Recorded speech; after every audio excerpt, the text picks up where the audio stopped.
जय श्री कृष्णा, राधे राधे। कैसे हैं आप सभी?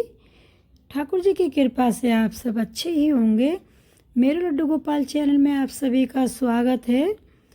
तो देखिए, आज मैं आपके साथ शेयर करूंगी कि मैं सर्दियों में अपने लड्डू गोपाल जी की सेवा कैसे करती हूँ। तो देखिए, मैंने अपने लड्डू गोपाल जी को जगा लिया है 3 बार ताली बजाकर, झुनझुना बजाकर, और इनकी बेडशीट भी मैंने फोल्ड करके रख दी है। तो देखिए, दिवाली चली गई है और अब थोड़ी थोड़ी ठंड होने लगी है। तो जैसे छोटे बच्चे हैं तो उनके लिए तो ठंड अभी भी ज़्यादा ही है। तो जब सबसे पहले हम लड्डू गोपाल जी को सुबह जगाएंगे तो देखिए, थोड़ा सा जल को गुनगुना कर लेंगे, तब जल का भोग लगाएंगे और दूध को भी गुनगुना कर लेंगे। तो अब आ गई हूँ मैं इनको स्नान कराने के लिए। तो चलिए कर लेते हैं हम इनके स्नान की तैयारी। तो मैंने स्नान कराने के लिए एक थाली ली है और इसमें मैंने चंदन से स्वास्तिक बना लिया है। तो चलिए करा लेते हैं हम अपने लड्डू गोपाल जी को स्नान। तो इनके पहले वस्त्र उतार लेते हैं और फिर स्नान कराएंगे। तो देखिए, सर्दियों में आपको सुबह अपने लड्डू गोपाल जी को गुनगुने दूध का ही भोग लगाना है। बहुत से ऐसे ही लगा देते हैं, तो आप ऐसा ना करें और जल भी थोड़ा गुनगुना कर लें जब थोड़ी सी ज़्यादा ठंड हो। और मैंने इनको स्नान कराने के लिए ये जल लिया है, इसको भी मैंने गर्म कर लिया है। ना ये बहुत ज़्यादा ठंडा है ना बहुत ज़्यादा गर्म है, थोड़ा सा मीडियम किया है मैंने। और इसमें तुलसी दल डाल लिया है और अब मैं अपने लड्डू कान्हा को स्नान कराऊंगी। तो देखिए, मैंने एक शंख लिया है, अगर आपके पास है तो आप ले सकते हैं, नहीं है तो कोई बात नहीं, आप लोटे से भी स्नान करा सकते हैं।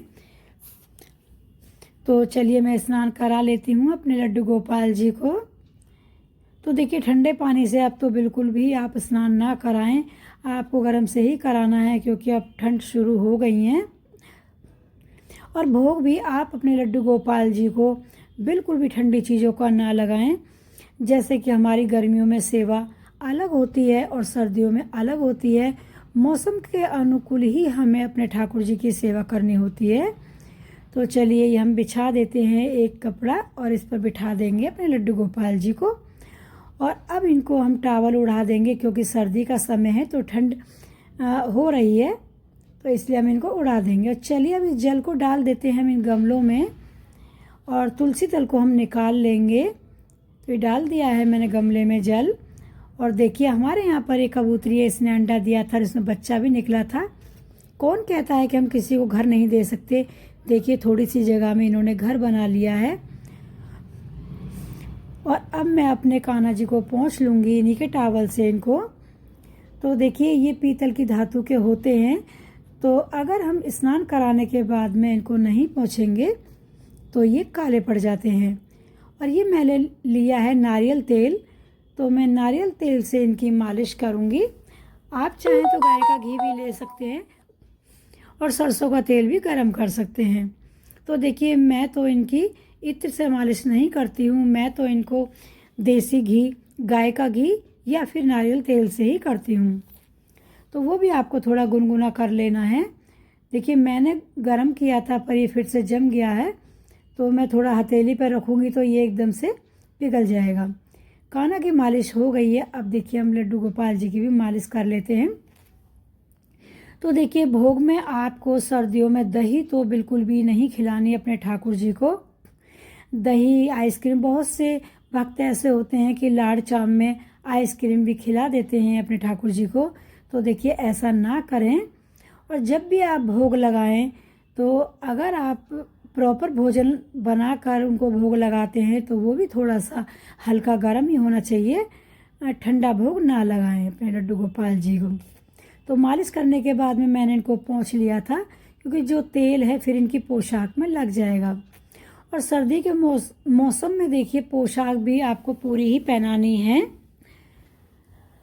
अगर ज़रूरत लगे तो आप इनको ऊन की भी पहना सकते हैं, अगर ज़रूरत ना लगे तो आप ऐसे भी पूरे कपड़े पहना सकते हैं इनको। तो देखिए, मैंने इनको ये पोशाक पहना दी है। और चलिए, अब हम इनको तैयार कर लेते हैं अच्छे से। देखिए, मेरे कान्हा जी तैयार हो गए हैं। गर्मियों में तो देखिए हम इनको निक्कर पहनाकर भी बिठा देते हैं, पर सर्दियों में ऐसा नहीं होता है। सर्दियों में हमें इनको सर्दी के अनुकूल ही रखना होता है। मैंने तो अपने लड्डू गोपाल जी के सारे ऊनी पोशाक निकाल ली हैं और सब धो दिए हैं। मैंने अपने लड्डू गोपाल जी की पोशाक कैसे धोई और कैसे सुखाई, इसका वीडियो मैं अपलोड कर दूंगी मेरे लड्डू गोपाल चैनल पर। आप जाकर देख सकते हैं कि आपको अपने लड्डू गोपाल जी की रखी हुई पोशाक कैसे धोनी है और कैसे सुखानी है। बहुत ही आसान तरीका बताया है मैंने उसमें धोने का। और ये लगा दिया है मैंने मोर पंख, और देखिए मेरे कान्हा बैठ गए हैं बेड पर। अब हम लड्डू गोपाल जी को भी तैयार कर लेते हैं। ये छोटे वाले इनका नाम मेरे इनका लड्डू है, तो इनको मैं लड्डू गोपाल ही बोलती हूँ। बड़े वाले इनका कान्हा है। और चलिए इनको भी तैयार कर लेते हैं।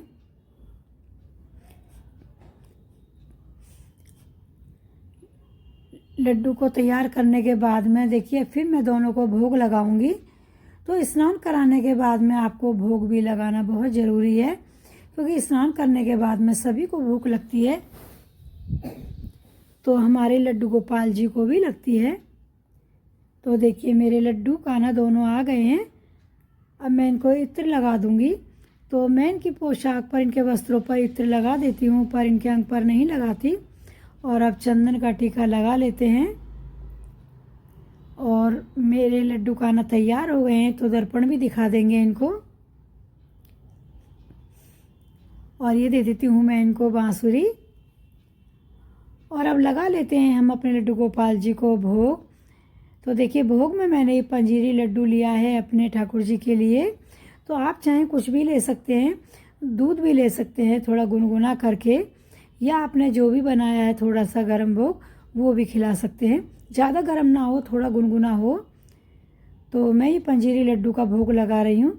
आप फल का भी लगा सकते हैं, ड्राई फ्रूट्स का भी लगा सकते हैं, आप मिठाई का भी लगा सकते हैं। जो भी आपके पास हो, जो भी आपका भाव हो, आप उसी तरह से इनको भोग लगा सकते हैं। तो आपको अगर वीडियो अच्छी लगी हो दोस्तों, तो वीडियो को लाइक करें, शेयर करें, कमेंट करें। मेरे लड्डू गोपाल चैनल पर नए हैं तो चैनल को सब्सक्राइब कर लें। बेल आइकन का बटन दबाना ना भूलें, जिससे कि मेरी आने वाली वीडियो की नोटिफिकेशन आपको सबसे पहले मिल सके और आप मेरी सभी वीडियो सबसे पहले देख पाएँ। तो देखिए 3 बार ताली बजाकर मैंने इनका भोग भी उठा लिया है। ये देखिए मेरे लड्डू गोपाल जी को। मिलते एक नई वीडियो के साथ, तब तक के लिए राधे राधे।